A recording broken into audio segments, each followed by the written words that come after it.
ಅಂತಃಪುರಕ್ಕೆ ಬಂದ ನಾಯಿ, ನಿನ್ನನ್ನು ಭಂಗಗೊಳಿಸಿದ ಪಾಪಿ ಯಾರೇ ಆಗಿರಲಿ ಅವನು ವದಾರ್ಹ.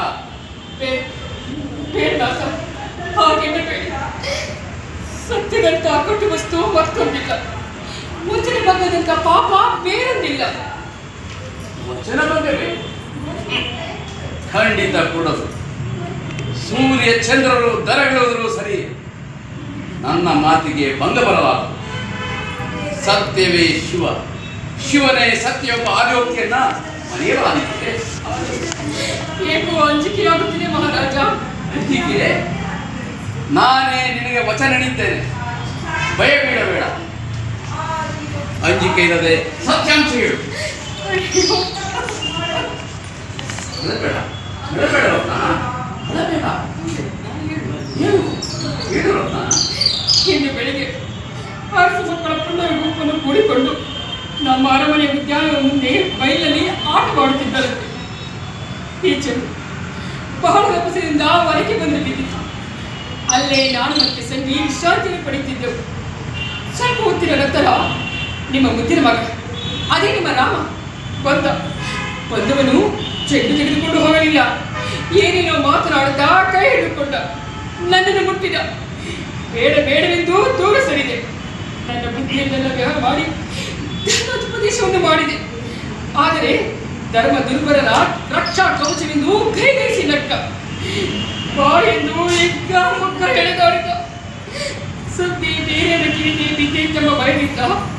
ವಂಶದ ಗೌರವಕ್ಕೆ ಮಸಿ ಮಳೆಯಬಾರದೆಂಬ ದೃಷ್ಟಿಯಿಂದ ನಾನು ಮೊದಲು ಕೂಗಿಕೊಳ್ಳಲಿಲ್ಲ. ಅವರ ಕಾಟ ಅಸಹ್ಯವಾದಾಗ ಕೂಗಿಕೊಂಡೆ. ಸಂಖ್ಯೆ ಓಡಿ ಬಂದಳು. ತಕ್ಷಣವೇ ನನ್ನನ್ನು ತಳ್ಳಿ ಪರಾರಿಯಾದ. ಅಂತೂ ದೈವಕೃಪೆ, ನಾನಂತೂ ಬದುಕಿಕೊಂಡೆ.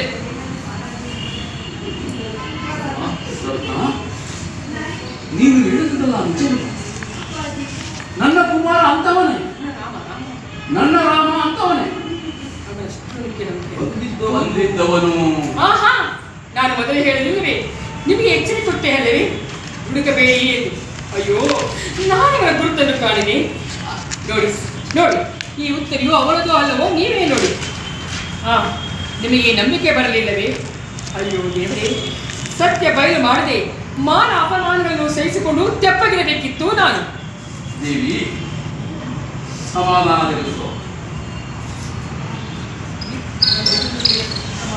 ದೇವಿ, ಸಮಾಧಾನದಲ್ಲಿರು. ತಾನು ಯುವರಾಜನೆಂಬ ಪಿತ್ತ ನೆತ್ತಿಗೆ ಏರಿರಬೇಕು.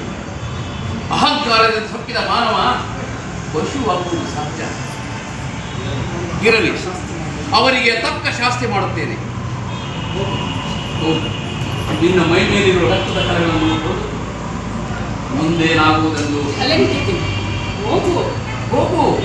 ಮುಂದಾಗುವುದನ್ನು ನೋಡುತ್ತೀವಿ. ಮುಂದಾಗುವುದನ್ನು ನೋಡುತ್ತೀರು. ಯಾರಲ್ಲಿ?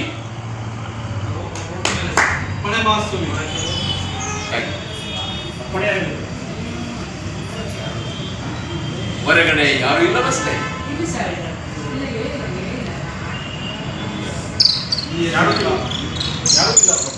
ವೈದ್ಯಪ್ಪ, ಇಲ್ಲಿಯ ತನಕ ನೀವು ನನ್ನ ಮಾತನ್ನೆಂದು ತಿಳಿದವರಲ್ಲ. ಪ್ರಭು ಸೇವೆಯಲ್ಲಿ ಎಳ್ಳಷ್ಟು ಕಳಂಕ ತೋರಿದರು. ಈ ದಂಡವನ್ನು ಪ್ರಭುಗಳ ಪಾದಮೂಲದಲ್ಲಿರಿಸಿ ವಾನಪ್ರಸ್ಥಾಶ್ರಮವನ್ನು ಸ್ವೀಕರಿಸಿದರು. ನಮ್ಮ ಮನೆತನದ ಕೀರ್ತಿಗೆ ಕಳಂಕ ಪ್ರಾಯರಾಗಿರುವ ಯಾರೇ ಆಗಲಿ ಅವರನ್ನು ಶಿಕ್ಷಿಸಲಿಲ್ಲ. ಖಂಡಿತ ಪ್ರಭು. ಜಟ್ಟಂಗಿ ರಾಮೇಶ್ವರ ನಾಣೆ ಅಂತ ಅವನು ವದಾರ್ಹನಾಗುತ್ತಾನೆ. ಅಂತ ಪಾಪಿ ವದಾರ್ಹನಾಗುತ್ತಾನೆ. ವೈದ್ಯಪ್ಪ, 2 ತಲೆಮಾರುಗಳಿಂದ ನಮ್ಮ ಮನೆತನದ ಏರಿಳಿತಗಳನ್ನು ನೋಡಿದ್ದೀವಿ.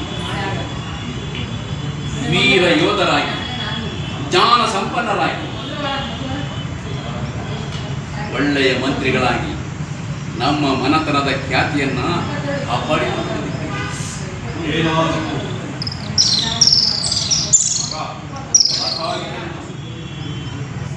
ಎಂದಾದರೂ ಮಗ ಮಲತಾಯಿಯನ್ನು ಮೋಹಿಸಿದ ಪ್ರಸಂಗ ನಿಮ್ಮ ಗಮನಕ್ಕೆ ಬಂದಿದೆಯೇ? ಇಲ್ಲ ಪ್ರಭು. ಅಂತಹ ಅಂತಹ ಮೈಲಿಗೆ ಇನ್ನೇನಾದರೂ ಸಂಭವಿಸಿದೆ? ಹೌದು ಮಂತ್ರಿಗಳೇ, ಹೌದು. ನೀವು ಅದನ್ನು ನಂಬಲಾರಿರಿ. ರಾಮ ರತ್ನಾಜಿಯನ್ನು ಸರಸ ಕ್ರೀಡೆಗೆ ಕರೆದರಂತೆ. ಶಿವ ಶಿವ, ನಾನಿದನ್ನು ನಂಬಲಾರೆ. ಇದು ನಿಜವೇ? ಪ್ರಭುಗಳೇ, ನಿಮ್ಮನ್ನು ಯಾರೋ ವಂಚಿಸಿರಬೇಕು. ದಿಲ್ಲಿಯ ಸುಲ್ತಾನನ ಮಗಳನ್ನೇ ನಿರಾಕರಿಸಿದ, ಮಾತಂಗಿಯನ್ನು ಬಡಿದಟ್ಟಿದೆ. ಪರ ವನಿತೆಯರೆಂದರೆ ಗಾವುದ ದೂರ ಸರಿಯುವ ಶೌಚಗುಣವೇ ಸಂಪನ್ನನಾಗಿ, ಶೌಚಗುಣವೇ ಸೊಬಗಾಗಿ ರಂಜಿಸುತ್ತಿರುವ ರಾಮನ ಮುಖಕ್ಕೆ ಯಾರೋ ಮಸಿ ಬರೆದು ಮೂಡಿರುವ ಸಂಚಿರಗಳು. ಇದನ್ನು ತಾವಾದರೂ ನಂಬಬಹುದೇ? ಇದು ಕೇಳಿಕೆಯ ಮಾತಲ್ಲ ಮಂತ್ರಿಗಳೇ, ನಾನೇ ಸ್ವತಃ ನೋಡಿದೆ. ರಾಮ ನಮ್ಮೊಡನೆ ಬೇಟೆಗೆ ಬರದಿರುವ ಕಾರಣವೇನು?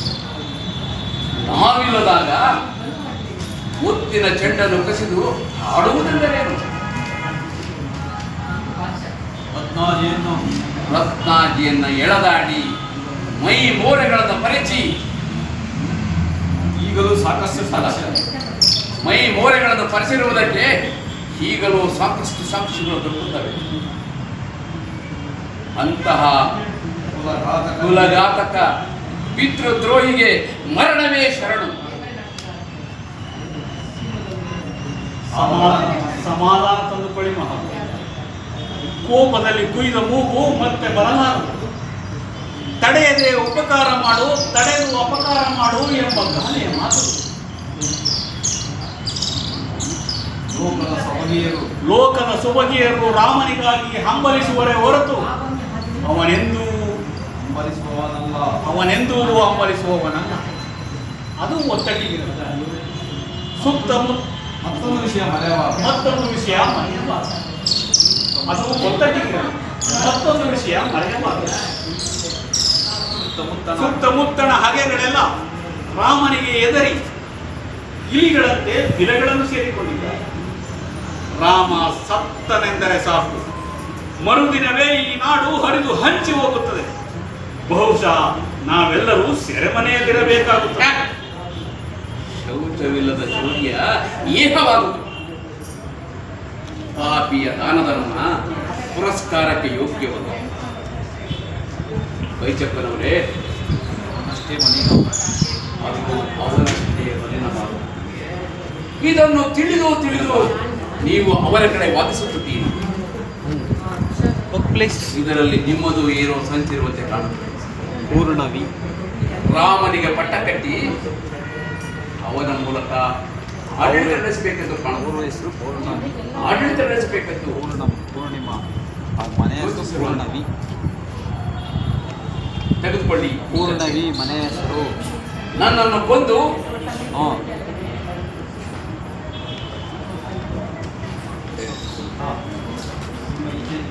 ನಿಮ್ಮ ಇಚ್ಛೆ ನಿರ್ವಿಘ್ನವಾಗಿ ನೆರವೇರಲಿ. ಇಗೋ, ತೆಗೆದುಕೊಳ್ಳಿ ಈ ಕತ್ತಿಯನ್ನು. ಏನಪ್ಪ? ನನ್ನ ಶಿರಸ್ಸನ್ನು ಛೇದಿಸಿ ಹೌದಪ್ಪ, ಏಪ್ರಿಲ್ 5 ರಾಮನಿಗೆ ಪಟ್ಟ ಕಟ್ಟಿ ರತ್ನಾಜಿಯನ್ನ ಶಯನಾಗಾರಕ್ಕೆ ಕಳಿಸಿ ಸುಖವಾಗಿ ಬಾಳಿ. ಪ್ರಭು, ನಿಮ್ಮಿಚ್ಛೆಯೇ ಗೆಲ್ಲಲಿ. ಏನಪ್ಪಣೆ? ರಾಮನ ತಲೆಯನ್ನು ತೆಗೆದು ತಂದೊಪ್ಪಿಸು. ಅಪ್ಪಣೆ ಪ್ರಭು. ಕನ್ನನ ಶಿರಚ್ಛೇದನಕ್ಕೆ ನಾನೇ ಕಾರಣನಾಗಬೇಕೆ? ಜಗ್ಗಂಗಿ ರಾಮೇಶ್ವರ, ನೀನೇ ದಯ ತೋರು.